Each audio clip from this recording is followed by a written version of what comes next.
Channel भोज academy में स्वागत है।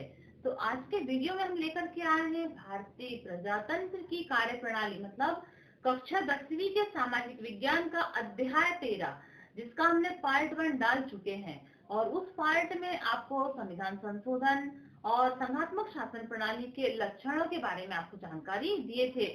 और इस वीडियो में हम आपको सरकार के अंग, जिसमें सरकार के अंग में व्यवस्थापिका और व्यवस्थापिका की विशेषताएं, कार्य उसके, और लोकसभा की योग्यता और लोकसभा के कार्य के बारे में आपको जानकारी देंगे। और आने वाले वीडियो में इसके जो शेष बचे जो आईएमपी क्वेश्चन है, तो उसके बारे में भी जानकारी आपको देंगे। तो लगातार वीडियो पर बने रहिए। और आपने यदि इस चैनल को सब्सक्राइब नहीं किया तो आप इस चैनल को सब्सक्राइब करें, बेल आइकन दबाएं और वीडियो को लास्ट तक देखें, वीडियो को अधिक से अधिक शेयर करें। तो देखिए, भारतीय प्रजातंत्र की कार्यप्रणाली में सरकार के अंग देखिए, तो सरकार के 3 अंग है, व्यवस्थापिका, कार्यपालिका और न्यायपालिका। इसके अंतर्गत देखिए कि व्यवस्थापिका, तो व्यवस्थापिका के 2 सदन होते हैं। तो संसद के 2 अंग में देखिए मुख्यतः लोकसभा और राज्यसभा।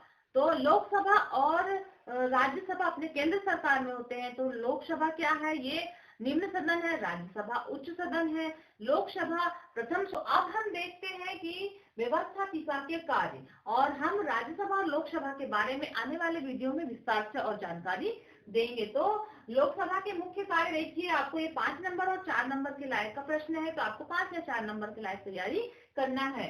तो कानून का निर्माण करना, तो व्यवस्थापिका का मुख्य कार्य क्या है, तो यह कानून का निर्माण करता है। तो देश के शासन को संचालित करने के लिए कानून का निर्माण का कार्य व्यवस्थापिका का होता है। उसके बाद आता है संविधान संशोधन।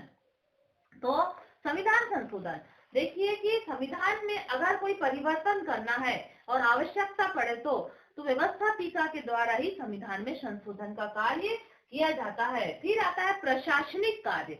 तो व्यवस्थापिका कार्यपालिका पर नियंत्रण करने का महत्वपूर्ण कार्य करती है, और संसदात्मक शासन व्यवस्था में कार्यपालिका व्यवस्थापिका के प्रति उत्तरदायी रहती है। इस तरह व्यवस्थापिका प्रशासनिक नियंत्रण का भी कार्य करती है। तो ये हो गया आपका प्रशासनिक कार्य। फिर आता है राज्य और शासन की नीति का निर्धारण। तो राज्य में शासन करने की नीतियों का निर्धारण का कार्य किसका होता है, तो यह व्यवस्थापिका का होता है। और वित्त संबंधी कार्य, तो वित्त संबंधी मतलब पैसे के लेन देन संबंधी जो भी कार्य है वह व्यवस्थापिका के माध्यम से किए जाते हैं। मतलब सरकार द्वारा निर्धारित करों को लगाने और करों को कम करने अथवा कर को समाप्त करने, और शासन में व्ययों की स्वीकृति, मतलब व्यय करने मतलब खर्च करने की स्वीकृति, और यह कार्य भी व्यवस्थापिका द्वारा ही करवाया जाता है। इस तरह वह जनता के प्राप्त धन और वित्त पर नियंत्रण भी रखती है। जो जनता के द्वारा जो हम कर के माध्यम से और टैक्स के माध्यम से जो धन प्राप्त करते हैं उस पर नियंत्रण भी रखती है। तो यह इसके मुख्य कार्य बताए। और भी इसके कार्य होते हैं, जैसे विचार विमर्श का कार्य होता है, न्यायिक कार्य होता है, समिति और आयोगों का कार्य होता है, विदेश नीति नियंत्रण का कार्य और निर्वाचन संबंधी कार्य। तो ये हमारे व्यवस्थापिका के कार्य हो गए। हम देखते हैं संसद के प्रमुख अंग या भारतीय संसद। तो भारतीय संसद में देखिए कि भारतीय संसद में लोकसभा और राज्यसभा होते हैं। तो लोकसभा इसे निम्न सदन कहा जाता है और यह प्रथम सदन है। ये आपको न्यू टाइप में या जो सही विकल्प है या सत्याशक्ति में पूछ सकता है। तो लोकसभा क्या है, निम्न सदन है, और यह प्रथम सदन है लोकसभा। और राज्यसभा क्या है, तो राज्यसभा उच्च सदन एवं द्वितीय सदन कहा जाता है राज्यसभा को। अब हम देखेंगे कि लोकसभा, तो और लोकसभा का जो कार्यकाल है, तो लोकसभा का कार्यकाल कितने वर्ष का होता है, तो यह 5 वर्ष का होता है। राज्यसभा का कार्यकाल 6 वर्ष का होता है।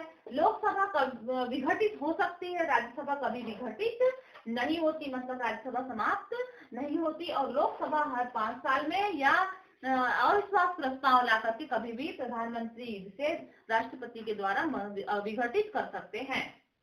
लोकसभा का कार्यकाल 5 वर्ष का होता है, राज्यसभा का कार्यकाल 6 वर्ष का होता है। लोकसभा को विघटित किया जा सकता है, राज्यसभा को विघटित नहीं किया जा सकता, क्योंकि इसके जो 1/3 सदस्य हैं हर दूसरे वर्ष में अपना कार्यभार ग्रहण करते हैं।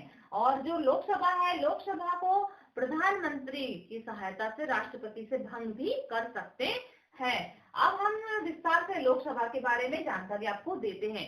तो देखिए कि लोकसभा के क्या योग्यताएं हैं। तो लोकसभा की योग्यताएं देखिए, लोकसभा के लिए जो भी सदस्य तय होगा, चुनाव में खड़ा होगा, वह भारत का नागरिक होना चाहिए, सबसे मुख्य योग्यता। तो यह जो योग्यता है, लोकसभा और राज्यसभा दोनों की योग्यताएं हैं, तो यह भारत का नागरिक हो। लेकिन राज्यसभा की यदि योग्यता पूछा जाए तो उसकी उम्र में भर अंतर किया जाएगा। तो देखिए, इसकी आयु 25 वर्ष या उससे अधिक हो सकती है।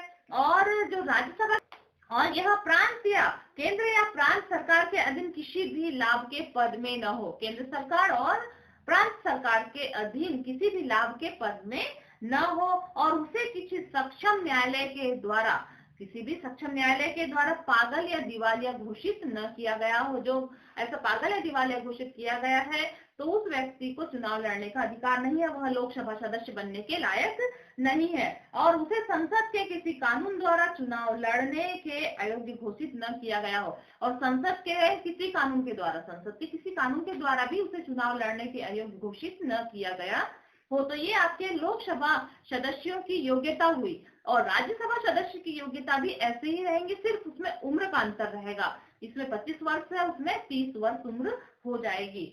उसके बाद देखिए कि लोकसभा हमारे देश का संसद यह निम्न सदन है। लोकसभा सदस्य की संख्या कितनी है? तो लोकसभा के सदस्यों की अधिकतम संख्या है 545। और मध्य प्रदेश में लोकसभा सदस्य की संख्या कितनी है? तो मध्य प्रदेश में लोकसभा सदस्य की 29 संख्या है। और मध्य प्रदेश में राज्यसभा के सदस्यों की संख्या कितनी है? तो मध्य प्रदेश में राज्यसभा के सदस्यों की संख्या है 11। उसके बाद हम देखते हैं कि भारत का प्रत्येक नागरिक जिसने 18 वर्ष की उम्र पूर्ण कर चुका है और जिसका मतदाता सूची में नाम है, वह वोट डालने का अधिकारी है। और लोकसभा का कार्यकाल कितने वर्ष का होता है? तो लोकसभा का कार्यकाल 5 वर्ष का होता है। अब हम देखते हैं कि लोकसभा अध्यक्ष के कार्य। तो लोकसभा अध्यक्ष के कार्य देखिए, लोकसभा अध्यक्ष सदन की कार्रवाई की अध्यक्षता करता है, सदन की कार्रवाई की अध्यक्षता करेगा। उसके बाद जब कार्रवाई की अध्यक्षता करेगा तो वह सदन की कार्रवाई को संचालित भी करेगा।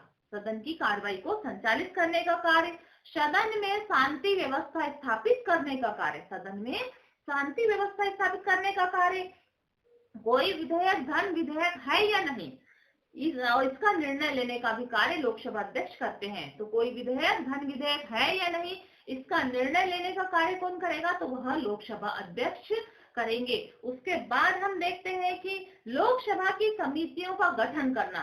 लोकसभा की समितियों का गठन, लोकसभा के सदस्यों के अधिकार का संरक्षण करना, लोकसभा अध्यक्ष के अधिकारों का, जो लोकसभा के जो सदस्य हैं, लोकसभा के सदस्य के अधिकारों का संरक्षण करना, और सदन में किसी विषय पर होने वाले विचार विमर्श के लिए समय निर्धारित करना।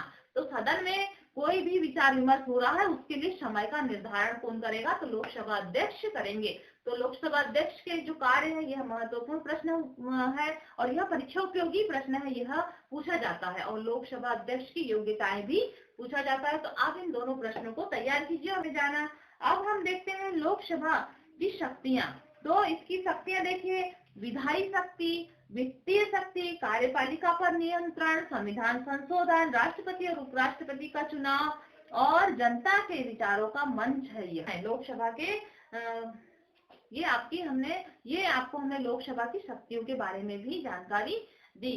अब हम अगले वीडियो में आपको राज्यसभा की शक्तियां, उसके कार्य, उसकी योग्यताएं, इसके बारे में विस्तार से अध्ययन करवाएंगे। इस वीडियो में हमने आपको लोकसभा के समस्त कार्य और उसकी योग्यता और उसकी शक्तियों के बारे में जानकारी दी। आने वाली वीडियो में हम आपको राज्यसभा के कार्य, उसकी शक्तियां और उसकी योग्यताओं के बारे में विस्तार से अध्ययन करवाएंगे। तो लगातार वीडियो प्राप्त कीजिए और वीडियो को अधिक से अधिक शेयर कीजिए। और वीडियो देखने के लिए बहुत बहुत धन्यवाद।